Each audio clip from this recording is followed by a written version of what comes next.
우린 어느 날 인간이 가진 규율과 법제도에 대해서 얘기를 나누게 되었다.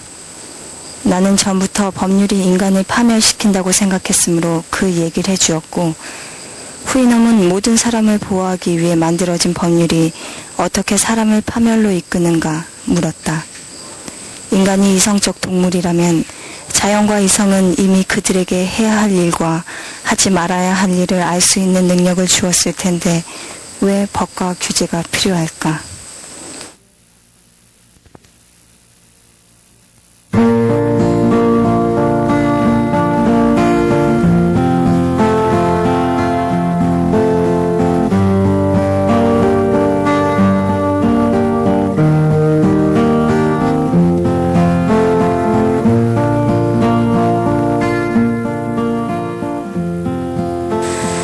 후이놈은 내 얘기를 들으며 지혜와 지식이 있어서 다른 사람들의 지도자가 될 만한 자질을 가지고 있는 인간들이 그렇게 행동하지 않는 것이 이해가 되지 않는다고 했다. 나는 그 말에 바로 반박했다. 그들에게 지성과 학식은 결국 자기 합리화와 자기 이기주의적 삶을 영위하기 위해 습득되어지는 것인지도 모른다고. 그리곤 대개의 직업인들이 자신의 직업으로 이성을 악용한다고도 얘기했다. 경제적 이익과 부가가치를 위해 생존하는 것이 일반적 인간의 삶의 형태란 걸 후이놈에게 이해시키는 것은 어려운 일이었다. 그러나 무엇보다도 지식과 이성을 내세운 문화적 선각자 집단의 삶의 모순된 방식을 설명하는 건 더 어려운 일이었다. 즉, 의사나 학자, 평론가, 예술가, 정치가, 철학자 같은 부류들도 모두 자신의 이익을 앞세워 작업하면서도 그것을 공익을 위해 한다고 말해줬다. 의사는 죽어가는 이가 앞에 있어도 보증서나 돈을 받지 않으면 치료하지 않으며, 교수는 수강신청서나 월급을 받지 않으면 절대 가르치지 않았다. 기자나 평론가, 저술가들은 원고료나 급여를 주지 않으면 결코 사실을 알리거나 평론하거나 지식을 저술하지 않았다. 예술가들 역시 판매와 수입에 끈앞을 놓지 못하고 자신의 예술 행위에 이기적 손익을 따지며 다음 작업을 준비한다. 인간 세상에서 지성과 학식과 예술은 결국 공익을 위해 축적되고 베풀어지는 것이 아니라 자신의 안위와 편리한 삶을 위해 체득되고 악용된다.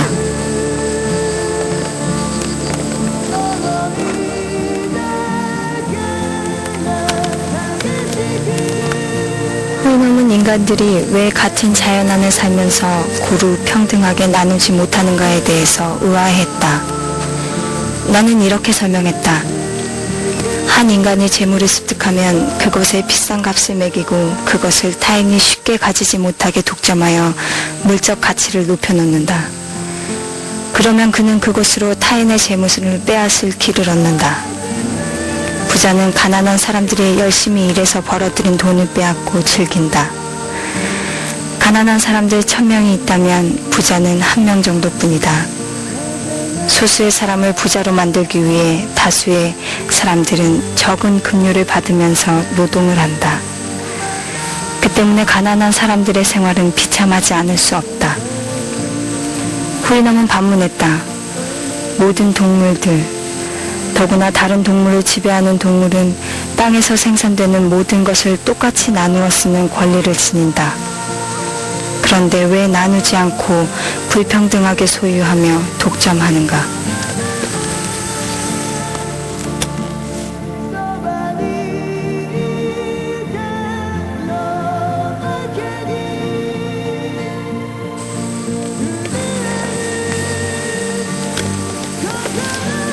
후이놈 나라엔 하늘이 항상 아름다운 공기로 감싸여 있었다.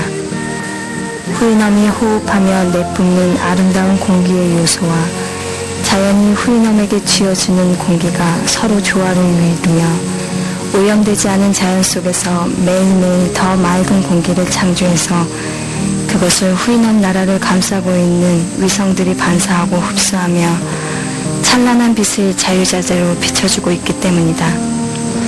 즉 후이놈들은 자연 속에서 공기와 한몸이 되어 그 우주 안에 살고 있었다. 그는 재난이 인간들에게 생기는 이유에 대해서 물었다. 나는 대답했다. 인간들은 서로 상반되는 일을 많이 하고 있다. 배가 고프지 않을 때에도 먹거나 목이 마르지 않을 때도 마시며 밤새도록 독한 술만을 찾으면 게으르고 몸이 부으면서 소화를 시키지 못하게 된다. 창녀가 병에 걸리면 함께 자는 인간들의 뼈를 썩게 만든다. 이러한 병들이 다른 질병과 함께 여러 세대를 거치면서 전해진다. 그 결과 많은 사람들은 여러 병에 시달리게 되는 것이다. 후이놈은 평등하여야 할 생명체인 인간들이 서로 지위를 만들고 계급을 확보하며 서로를 규제하고 통치나 공권력이란 이름으로 약자를 보호라는 차원에서 탄압하는 것에 대해 흥미를 가졌다. 그리고 그 통치자나 지배계급은 어떤 인물인가 대해서 물었다. 나는 그들이 기쁨과 슬픔, 사랑과 징후, 동정과 분노로부터 벗어난 사람들이라고 설명했다. 적어도 부와 권력 그리고 호칭에 대한 욕망을 제외하고는 다른 아무 것에도 인생의 목표를 두지 않는 사람들. 그러면서도 그들은 언제나 목적에 어울리는 말을 사용한다. 듣는 사람에게 거짓을 이야기할 목적이 아니면 진실을 들려주지 않는다고도 비아냥거렸다.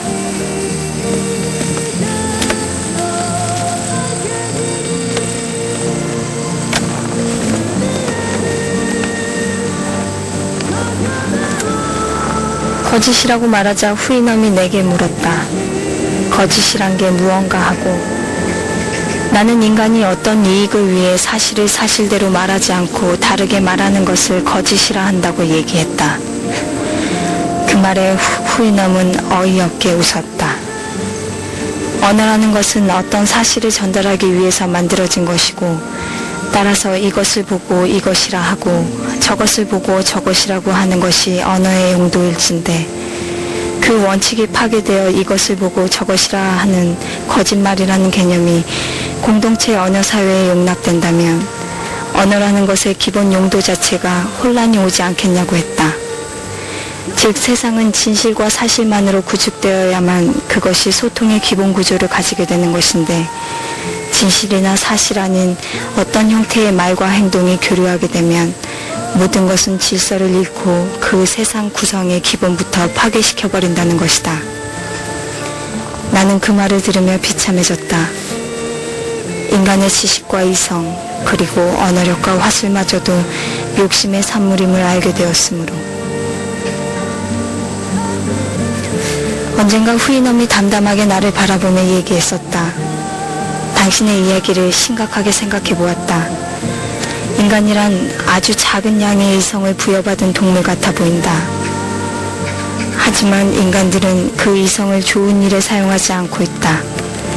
오히려 부정을 악화시키고 자연이 인간들에게 부여하지 않은 새로운 잘못을 만드는 일에 이성을 쓰고 있는 듯하다.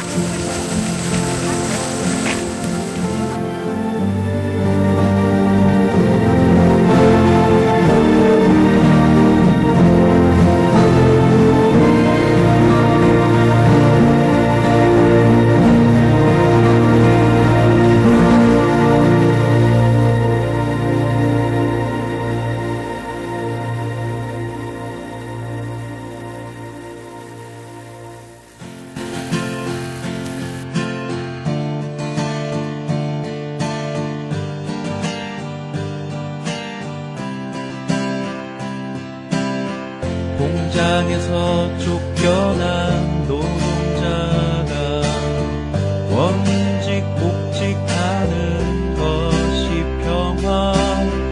두꺼비 맹꽁이 도롱뇽이 서식처 잃지 않는 것이 평화.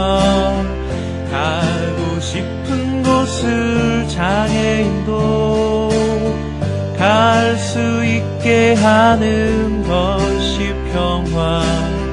이 땅을 일궈온 농민들이 빼앗기지 않는 더시 평화 성매매 성폭력 성차별도 더 이상 존재하지 않는 세상 군대와 전쟁이 없는 세상 신나게 노래 부르는 것이 평화 배고픔이 없는 세상 서러움도 없는 세상 쫓겨나지 않는 세상 군림하지 않는 세상 배고픔이 없는 세상 서러움도 없는 세상 쫓겨나지 않는 세상 군림하지 않는 세상 나를 둘러싼 세상의 것을 보라 상대적인 가치와 기준에서 나의 판단이 옳다고만 할 수는 없겠지만 낮은 것을 못 보여 외면하지 마라 그곳에 진정한 너와 나의 모습이 있으니까 세상은 모두의 것이니까 아기 까마귀 아기 다람쥐 한 마리의 메뚜기 모두가 주인이니까 공장에서 쫓겨난 노동자가 원직 복직하는 것이